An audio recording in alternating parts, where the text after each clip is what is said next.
You're listening to the Angry Marks Podcast Network. Well, very cool. That's a scoop. That's a scoop. Nobody knows about that. Will Huckabee, we have an undisputed scoop. We have an exclusive, Will. You love the exclusives. That's of right. Course I love the exclusives, man. Unless it's been cut out of the DVD. I don't know. That was the final cut. Hopefully it has. All right, I always want, it's amazing. It's amazing because I always wanted to get into the WWE as a Gene Okerlund type. And because of a lot of political reasons, because I was with the quote-unquote opposition magazines and stuff like that, I never got the opportunity. But now that things have changed, Triple H is an old school guy in a new school world, and he's bringing in people that should be, and I'm one of them, that should be part of the family of the WWE. He appreciates the past. And it's because of him and a guy named Eric Paulin that I'm on that network. Well, do you think with them embracing the past and welcoming in who some have thought as the opposition, this is $1 million question for you. Do you think that you'll ever be inducted in the WWE Hall of Fame? I have no idea. No idea. There's so many guys like Randy Savage that should be in there and all that. I think if they open a media division, like they have a celebrity division, I think that's where they would bring me in. Well, would you like to be inducted?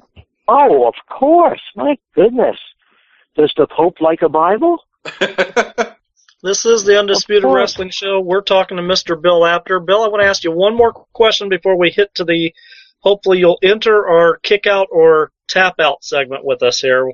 But okay, final question, do that, and then I got to run. You got it. Final question before we enter that real quick. Do you think Vince made a big mistake by shutting WCW down instead of leaving it alone and letting it be competition, his own competition? Because the casual wrestling fan had no idea that Vince bought WCW. Do you think that was a mistake? Because at that point, I think at that point WCW was so watered down, it just wasn't something that Vince McMahon would have been proud to have presented. So you don't think he could have recreated it in his own image, his own vision? Why? I guess. Then it's the same thing as WWE. Okay, fair enough. Yeah. Let's go to kick out or tap out. Let's see if Bill's... By the way, because I have to leave shortly, but I don't even know if you guys know this. Do you know I'm the guy who put Andy Kaufman and Jerry Lawler together? No. You didn't know that. See, I'm amazed that you guys don't know that. It's in all the books. It's in everything. It's a long story, and I can't tell it tonight. Well, how does do your research after we get off the line. I'm the guy who put that together. Good grief! I need to quit. I introduced them to each other. Zane, you're taking over the show. I've just embarrassed myself. If they didn't meet through me, this thing never would have happened. Jerry Lawler's got a book out many years ago. It's Good to Be King. Take a look. There's a whole chapter on me introducing him to Andy Kaufman. I'll be darned. I have not read his book, so I did not know that. Yeah. Can I get you in a lightning round real quick, or do you need to leave us? Let's do it. All right. Kick out or tap out, Mr. Apter. Who was the better draw? We had a huge debate over this on this show 3 weeks ago. Who was the better draw, Hulk Hogan, Steve Austin, or The Rock? Well, neither of the three of them could draw because they never went to art school. Oh, no. Next question. In your opinion, Bill, who had the best wrestling gimmick of all time? Oh, God. Well, I guess it's a gimmick, but it's got to be Hulk Hogan. His gimmick Hulkamania revolutionized the entire business, changed it forever. In your not-so-humble opinion, who had the worst wrestling gimmick of all time? Wow. What's the guy's name again? Tugboat? I forgot his name. Fred Ottman. Yeah, Fred Ottman? Yeah, that was pretty bad. It was pretty bad. Worse than the Red Rooster? Yeah, Red Rooster was a gimmick, but Terry Taylor's a good wrestler. Yes, that's very true. Bill, in your long, illustrious career, who was the most difficult person in wrestling for you to work with, whether it be interviews or what have you? Bulldog Brower. Really? I would never lie to you. I'm sure you wouldn't. Actually, there's three. Bulldog Brower, Scott Steiner, and Randy Savage. That doesn't surprise me. In again, a long, illustrious career, a happening in wrestling that embarrassed you to even be associated with this business or made you even second guess you being in wrestling? Never happened. But David Never. Arquette winning the but David Arquette receiving the WCW belt would be the closest thing to that. Okay. Predictions from Mr. Apter on who will be in the 2015 WWE Hall of Fame. Oh my God! Well, I hope Randy Savage. I really do. Gosh, who else? I'm trying to think who else should go in there. Well, Randy Savage, his whole family, I think, should be inducted into that.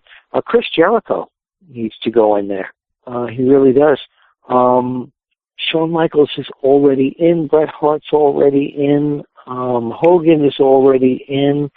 I'd like to see some of the greats from the great old tech wrestlers like Lou Thesz go in there. The guys that, I really would. Obviously, over the years, we've lost a lot of wrestlers for celebrity. By the way, celebrity-wise, Andy Kaufman should be the next guy. Andy Kaufman would get in the celebrity wing. We've lost a lot of wrestlers before their time. A lot of times, which wrestling death affected you the most personally, Bill? Probably Owen Hart. Owen Hart, who should be in the Hall of Fame. Followed by Hawk from the Road Warriors. It's very close to both those guys. Hawk's passing was 11 years ago. A couple days ago was the anniversary of that. Yeah. Trying to think, there was another recent one. The Ultimate Warrior, #1. Yeah.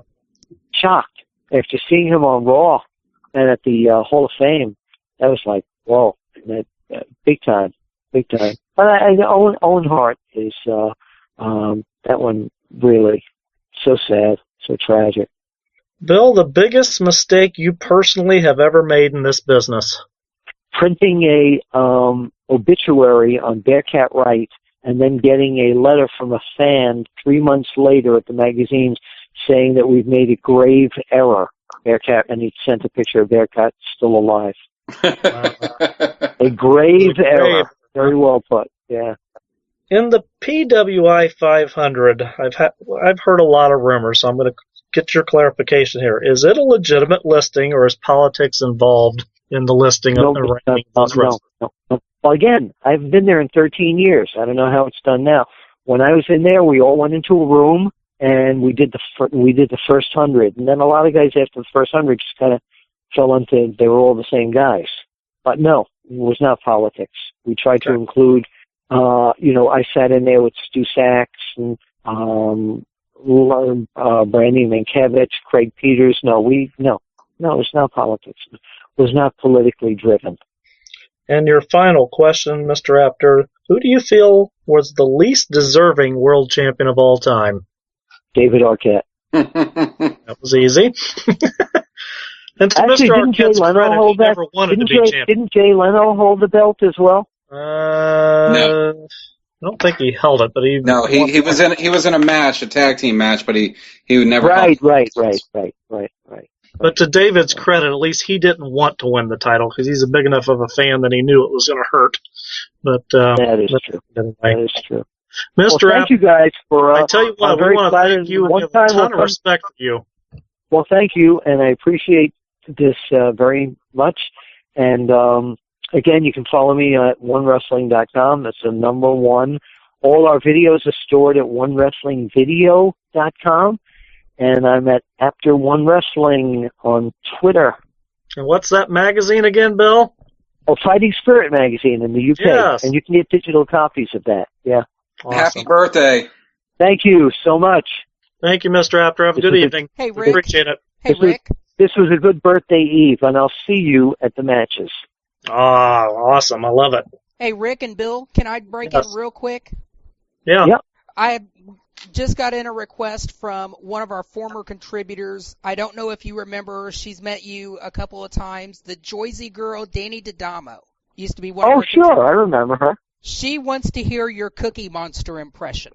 Oh, no. I know exactly who she is. True story. I was in England Well, the story is Mick Foley called me in the middle of the night when his son Dewey was about 4 years old. And when somebody calls at 4 in the morning, you think somebody's died. Somebody died. So he says, Bill, what? This is Mick Foley. He says, what? He says, Dewey won't go to sleep. Would you mind? I said, go ahead, put him on.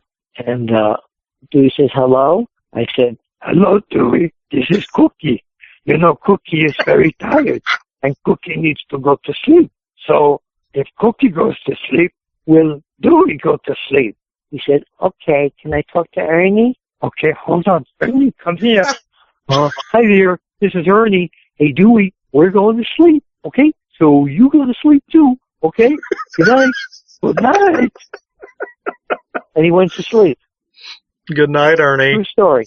True story. I love it. So send her my love. I know who she is.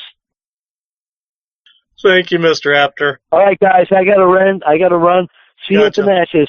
Take care, buddy. And don't forget to send me a press release and a link, and we'll put this up on one of promise. You have our word.